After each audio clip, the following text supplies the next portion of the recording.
Oke, halo anak-anak, kita ketemu lagi. Oke, bisa akan menjelaskan tentang usaha. Jadi pemahaman usaha ini adalah sesuatu yang dilakukan untuk mencapai tujuan tertentu. Misalnya seperti ini, saya akan berusaha semaksimal mungkin. Saya akan berusaha untuk menjadi yang terbaik. Saya akan berusaha untuk menjadi juara satu. Jadinya kita mempunyai tujuan untuk yang positif, yang ingin juara satu, terus kita berusaha. Nah, usaha itu apa yang kita lakukan.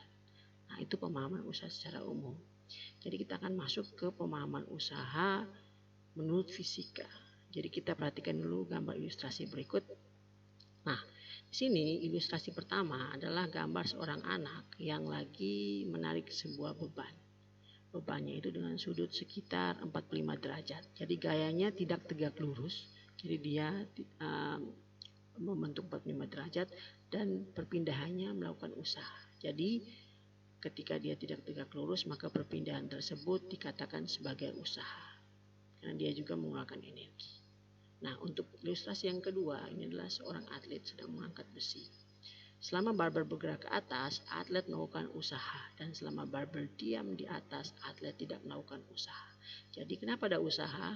Karena dia mengeluarkan energi untuk memindahkan barbelnya ke atas. Ada perpindahan di situ. Dan kalau yang kedua dia hanya menahan, berarti tidak ada perpindahan di situ. Dia mengeluarkan energi tapi tidak melakukan usaha. Yang ketiga, ilustrasi yang ketiga adalah seorang ibu sedang membawa buku. Nah, gayanya adalah dia membawa buku. Jadi ada gaya di sini tegak lurus. Jadi gayanya tegak lurus, maka tidak ada perpindahannya di sini. Jadi perpindahannya itu tidak melakukan usaha. Perpindahannya ada tapi tidak melakukan usaha karena gayanya tegak lurus.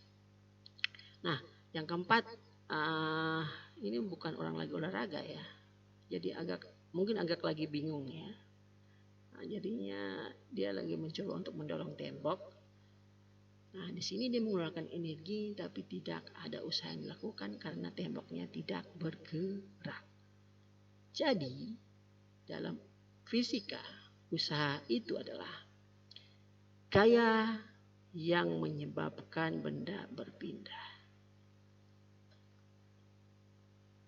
Simbolnya W yang berarti work atau kerja.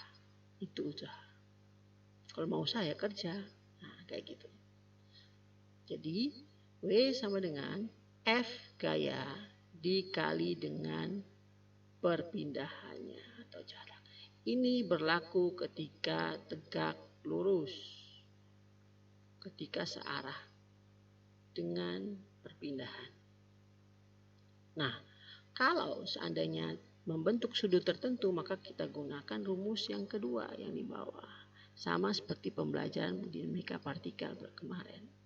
Jadi W sama dengan F kali jarak kali cos theta atau sudut yang dibentuk. Ingat kenapa cos? Karena sudutnya mengapit sudut yang diketahui, jadi kita gunakan cos.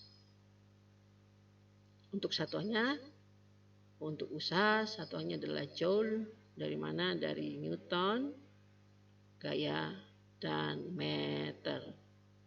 Ingat meter ya. Jadi kalau menemukan soal yang selain meter, maka diubah ke meter aja untuk mendapatkan nilai joule-nya. Nah, kita lihat contoh soalnya seperti ini. Nah, kita langsung saja ke penyelesaiannya. Untuk diketahui F sama dengan 10 Newton, bekerja pada benda dengan massa 5 Newton, dan terletak pada bidang datar selama 10 second. Jika benda-benda mulai diam, berarti V0-nya sama dengan 0. Ditanya S dan W. Nah, untuk mencari W ini rumusnya ini. F kali S. Nah, F sudah dapat nih 10 Newton. S-nya yang belum dapat. Nah, untuk kondisi kayak gini kita cari nilai S-nya. Kita gunakan rumus S sama dengan V0T tambah setengah kali AT kuadrat sama dengan 100 meter. Jadinya kita gunakan rumus yang ini. A-nya dari sini sudah. Setelah dapat 100 meter, kita pindahkan ke sebelah. Ini pembelajaran yang sebelumnya ya. Jadi Mister tidak menjelaskan detail. Kalian silakan memperhatikan saja dan menganalisa. Jadi kita langsung pindahkan 100 meternya, pindahkan ke jarak. Jadi W sama dengan 10 kali 100. W sama dengan 1000 joule atau bisa ditulis dengan W sama dengan 1 kilo joule. Oke, kondisi soal yang kedua. Benda yang beratnya 10 Newton. Beratnya 10 Newton. Di sini maksudnya ini W kecil ya, bukan W besar. W-nya 10 Newton. Nah, pada benda tersebut bekerja sebuah benda mendata 20 Newton. Nah, 20 Newton sehingga benda berpindah sejauh 50 cm. Di sini 50 cm. Nah, tinggal dimasukkan rumus W sama dengan F kali S. W sama dengan F-nya 20 Newton kali S-nya 50 cm. Ingat, untuk mendapatkan joule kamu harus mengubah ke meter. Jadi 20 Newton kali 0,5 meter sama dengan 10 joule. W ini hanya pengalian saja, kita tidak digunakan. Kecuali kalau ada kondisi di mana ada koefisien gaya geseknya di sini. Nah, maka W-nya bisa kita gunakan dan berlaku. Oke, next. Nah, ini untuk soal vektor. Jadi gaya F sama dengan 3I plus 4C melakukan usaha dengan titik tangkap berpindah R menurut 5I plus 5J meter. Nah, dari sini kita tinggal masukkan saja rumusnya W sama dengan F kali S. Kalau dalam vektor W sama dengan F kali R, 3I plus 4J kali 5I plus 5JM. Nah, untuk patokan perkalian vektor, patokannya ke sini. I dan I, J kali J sama dengan 1. I dan J kali J kali I sama dengan 0.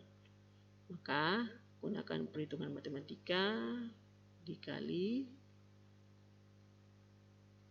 I kali I 15 dapat I kali J 0, J kali I 0, J kali J dapat 20. Jadi dapatnya adalah 35 joule. Oke, lanjut. Nah, ini adalah soal ketika kita mengetahui sudut tertentu. Nah, tinggal masukkan saja rumusnya. W sama dengan F kali cos kali S.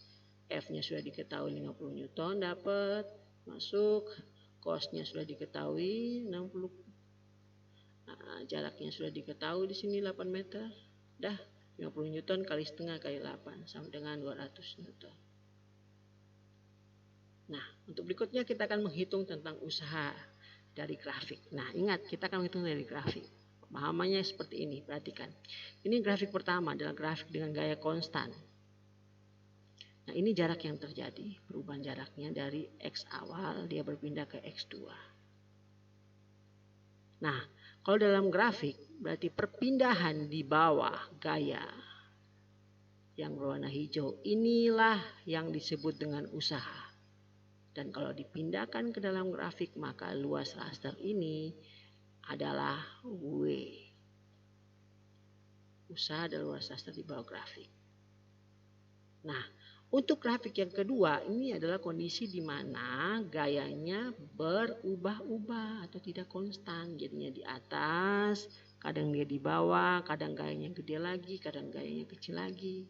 Tetap saja prinsipnya selama dia berpindah di bawah grafik, maka luas ini yang akan menjadi usahanya. Nah, seperti ini bentuknya. Jadi, usaha untuk dari jarak 0 sampai 4 berarti dibentuk oleh bangunan A, B, C, dan D. Berarti dia membentuk trapesium.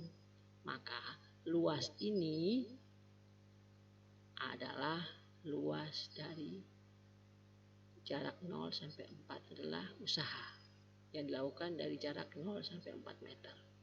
Sedangkan kalau untuk usaha yang dilakukan dari 4 sampai 6 meter tuh hasilnya 0. Kenapa? Karena tidak ada gaya, tidak ada kurva yang dibentuk di sini. Sedangkan untuk yang ketiga, E, F, dan G itu dia membentuk segitiga. Maka usaha yang dilakukan ini adalah sama dengan luas segitiga dari E, F, dan G. Langsung ke contoh soal. Nah, sebelum ke contoh soal kita pemahaman ini, usaha dari berbagai gaya. Usaha total adalah berbagai gaya yang bekerja pada suatu benda diperoleh dengan cara menjumlahkan secara aljabar biasa. W total sama dengan W1 plus W2 plus W2 dan seterusnya. Pemahamannya, jadi sebuah gaya bisa jadi berlaku sebuah benda bisa jadi berlaku beberapa gaya, bisa F1, bisa F2, bisa F3 dan seterusnya. Jadinya bisa beberapa usaha. Tinggal digabungkan menjadi satu. Kalau contoh soalnya seperti ini, lihat di grafik.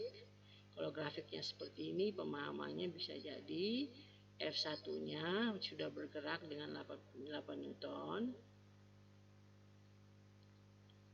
Nah, ternyata ada minus. Berarti mungkin arah perlawanan dia 4 Newton. Maka nilainya minus. Maka grafiknya seperti ini. Nah, karena perhitungan menggunakan grafik, maka usaha sama dengan luas daerah di bawah grafik. Jadi luas untuk yang bangunan pertama, karena dia membentuk trapesium, maka kita gunakan rumus luas trapesium. Setengah kali alas kali jumlah sisi sejajar. Setengah kali alasnya 8, jumlah sisi sejajarnya ini 10, yang ini 6. Dapatlah usahanya untuk yang pertama. Untuk yang kedua, usahanya adalah, ternyata grafiknya segitiga. Maka kita mencari luas segitiganya. Setengah alas kali tinggi. Setengah alasnya 4 dan kali tingginya 5. Nah, 4-nya apa? Karena dia minus, maka masukkan minus. Hasilnya 10 minus. Besarnya usaha total adalah W total sama dengan W1 plus W2. 64 tambah minus 10 joule sama dengan 54 joule. Jadi kita menjumlahkan usaha yang bekerja pada benda tersebut. Jadi untuk itu saja dulu untuk usaha. Nanti silakan kerjakan soal yang akan dikirimkan. Terima kasih.